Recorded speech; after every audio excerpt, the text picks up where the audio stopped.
বাংলাদেশিদের জন্য ওমানের ভিসা সংক্রান্ত আজকের ২৭ জানুয়ারি ২০২৬ সর্বশেষ আপডেট হল, আগামী ২ মাসের মধ্যে পুনরায় ওয়ার্ক ভিসা, কাজের ভিসা চালুর আশ্বাস দিয়েছে ওমান সরকার।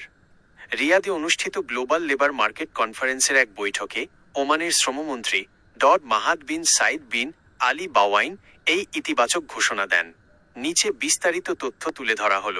ওমান ভিসা চালুর মূল তথ্য।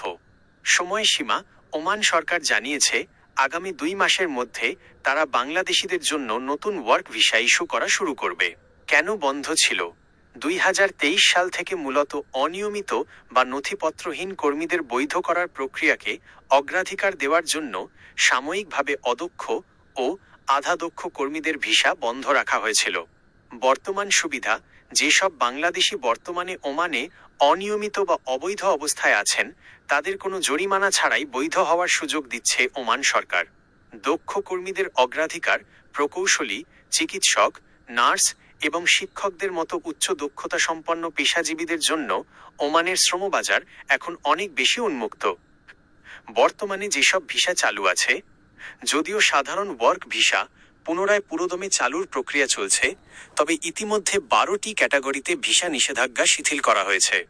বর্তমানে নিচের ক্যাটাগরিগুলোতে আবেদন করা যাচ্ছে: ১.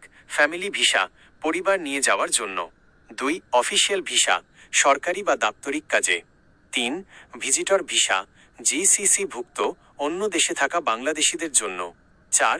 পেশাজীবী ভিসা, চিকিৎসক, প্রকৌশলী, নার্স, শিক্ষক, হিসাবরক্ষক ও বিনিয়োগকারী। ৫. ট্যুরিস্ট ভিসা, উচ্চ আয়ের পর্যটকদের জন্য। সতর্কতা: ওমান সরকার প্রযুক্তিগত স্বচ্ছতা ও জবাবদিহি নিশ্চিত করতে অভিবাসন ব্যবস্থাপনায় কিছু পরিবর্তন আনছে। তাই দালালের খপ্পরে না পড়ে সরকারি মাধ্যমে বা বিশ্বস্ত রিক্রুটিং এজেন্সির সাথে যোগাযোগ রাখুন। আপনি কি ওমানের নির্দিষ্ট কোনো কাজের ভিসার প্রয়োজনীয় কাগজপত্র সম্পর্কে জানতে চান? এই ভিডিওটি ওমান সরকারের নতুন নিয়ম এবং প্রবাসী বাংলাদেশিদের জন্য সুযোগ সুবিধা সম্পর্কে বিস্তারিত তথ্য প্রদান করে।